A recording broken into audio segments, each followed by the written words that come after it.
opinion tong pinay ko. Ada si pinar po opinion may sak man po opinion si praja may section ko din magtagi or any individual tagi or think tank of the state ay tare ko pirak po sing tum mapantok na pipa manung dangang na po sing sak man dong pi ba ko Manipur gi praja miyam gi punsi si kari wai no Manipur praja miyam si kari wai na kan mano aduga houjik conflict si loition dana suk chang na sahi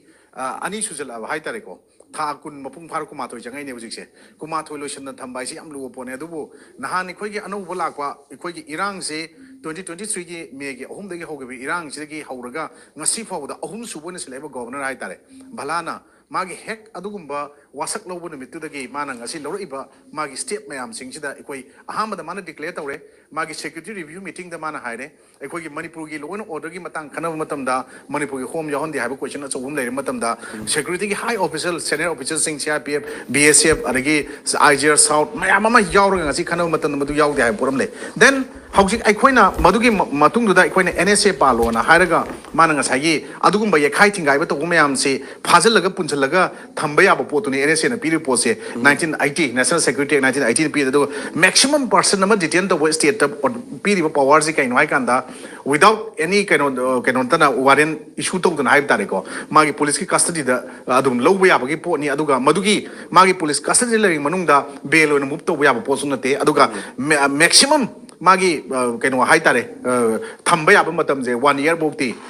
kaimta madugi processing am ta sadadna phajalaga thamba ya hai pot yauri ne admaina madugi potuna ta sing jathar pot oi ta gadi nahan magi adumba security review meeting da phongi ba pot to ikone yamna phai masi gi pot na action khar torpa ya na khalma potugi hek nongan madu orangani na traga numitugi nungdang dra kotuna organize to ba peace relay ne hai ba ayu ungthinda yam shanti oina chatla kanda yamna well organized oina ku adri yauri ba kotugi volunteer myam particularly especially sing na hai tare ai ung ding matam da adum ubani video mayam viral chali masi ai najan manate nung mayam ma khudap chawa nung mayam je khomjal SP office ki wang na tamaga nungdang da nung mayam da thomaga landa bane landara kanda ai ung din matam da su well equipped arm pai ba mayam ma lambi street to opponent chapada NSA do pande then adigi ani shubuda makhoina SP office ta thomjan matam da SP du ma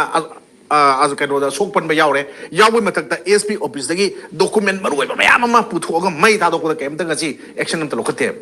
amuk madugi makha tarak pada uyokching ekhoi mata moina di saibon haiba kano koi gi new name da moina thonjan bai tare ko uyokching le bot jaga da makhoina mayam ma protest to da BSF kanguna maduda lathi charge to ba tega smoke bomb ka ba to khar lei ko leiba matam du da makogi nupi angang sing mayam amagi matakta torture tawre chathare na mona claim mayam amang asidi amuksu media da thadore tugi matungina economic blockade tawre economic blockade extend tawne habdo after kaino da Paminar Matungda competent authorities singai who are the competent authorities either the kaino kangdrego state langaxi whether article 355 or 356 semi PRC 350 channel level 355 lady have some hainagasu emergency provision 352 to 360 lay manung je channel river samam na balegasu tangkai channel na mayam na dum yanar bota ngasi lay manungda ngasi paminari haije kanang ko kangdana paminara ka yanare na handopa then somna kanda lamlai assembly ki constituency manung dalaiba Assembly Constitution Laiba Civil Society Organization Kanguna November gi Mamangi Sahi gi Haidar Anu Sahi Lakramina Sidais November gi Tarik Kunipan Rongani subject to correction Jinarong Tagdangda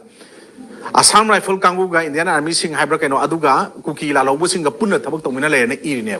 then counter blockade was a Moikatana Taweb. How did she come to get the periphery area, lodging Noya the Ladiba, Equilam Damsiki, easily now mayam sings here. Nasidi Mete community, particularly Equoga Moiga, Nasakoga Makoigo in a Tahaleb, Nasidi Nasiki conflicts here. Masita Semagadi, Equoga Theatoris. Manipur state government against the Aduga, central government against the Kashmir Masamana, Makoi Kanglup Masadu Linkatpa, armed militants, armed terrorists, Kanguduna, Nasidi Aduma, Kanmakaki pressure, Peter Kanda, General Committee Mete community da achoba reflection na malahin buwani aduga masidi Manipur conflict endless violence sukloi uloi violence sukloi loisan mga moy until and unless Constitution of India na piriba provision mayam singje sigi safeguard mayam singje sabchana magi maduda chanabam thokpo singdo magi responsibility sing moral responsibility lobum thokpo sing lo dragadi aikoina mase sukloi loiselo haina thamningi aduga hauji aikoina yengbiyo Houjik aikoina rule amadi law kanana CMA kanana P Constitution of Indiana madugi le piriba rule law mayam dugi mathakta parliament na semba mayam chingdo madu chana dabida aduguma phurup kanglup amakakna ata maming policy ko sukaide cookie jo phurup chingjina makhoina semba rules to maduna law dugi mathakta nelaga jatke aduga aikoina separate administration separate state taliba po chingse yagadawni haibada ngasi tumina leibaneba then ngarangi aduguma viral oiba pot amada ngarang mathak na handain oiba pot amada viral oiba pot amada singi jaga amada kampopi gi jaga du oiribra natu hojiki uyok chingi jaga du oiribra kotu gi kangu ne haiba kangu amana history of cookie na toba in Manipur thaba larik ama mayam amada yen bamok kasi ure history of cookie haiba larik to karigi Indian army sing da karigi yelim no Assam Rifle or BSF the karigi yelim no prazamiyam khang na madu putro ngasi nei na kari ngamde that means they are creating another new history kuchem ge ba history aluga icon habitual layers have moi kangu singi aduna torga economic blockage sing torga si hantu e kaino goi maram khangde aluga moina 48 hours tawne torba 24 hour extend to ento ngasi yanaren torokanda makoi amuk period pieba ngasi gi nungdang loi gi dam ningrang dan makha tan torokte adu ta ga ding sa yam tom jai ba na sugi ground rule tugarakanda ngasi bok leiba aduga nongoi berel matulna praja miyam gi mamai chungren khaliba makoina khan mukhi muk chamne khaliba poto madudi oibadi yaroi adubu aikoina Article 355 said,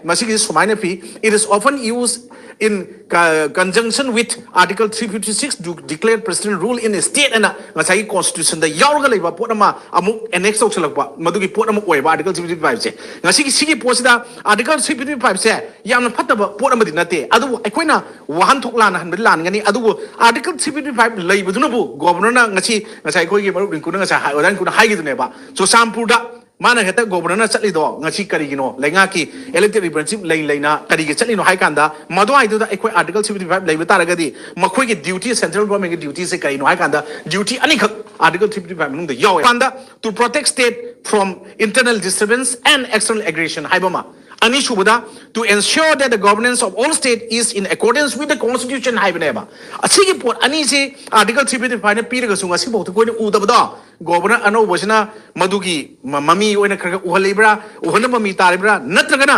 aikoi ta sengna ngasi thoiba Manipur state ki conflict question de report se ayu opinion ni mayam ju khanbiram gani Manipur gi laiba northeastern state laiba insurgency ki problems hai 2017 da subject to correction Amit Chana high poramada 2024 or 25 da lotion gani high report se da is da aikoi particularly Manipur laiba belly based insurgent group mayam lotion na gi damakta masigi irang sil lotion na thambra haibagi question amuk swai la ebo sigi potuna maram warakanda praja miyam koina wari se lalobo sing laibana ni kulai paiba mayam na tahalakanda pot se thaidokna ba ngasai gi cookie jo community gi kulai paiba government of India ga 2005 da ahamba ministry of home ga soi tawna rakanda madugi ahamba yanaraga chatpa haurakanda 2008 tagi tripartite talk agreement soi tawna raga government of India Manipur government amadi sugi toriba group ka tawna raga laiba kangu se season rakanda ekoi si takai na wana bada takai bo lohi adum lotion dan thambra hai puram lai aduna aikoi di article 356 chatna ba taragadi ekoi na president rule hai base president rule nate hoji governor to report di president rule so high article 356 on other part masigi se governor rule so high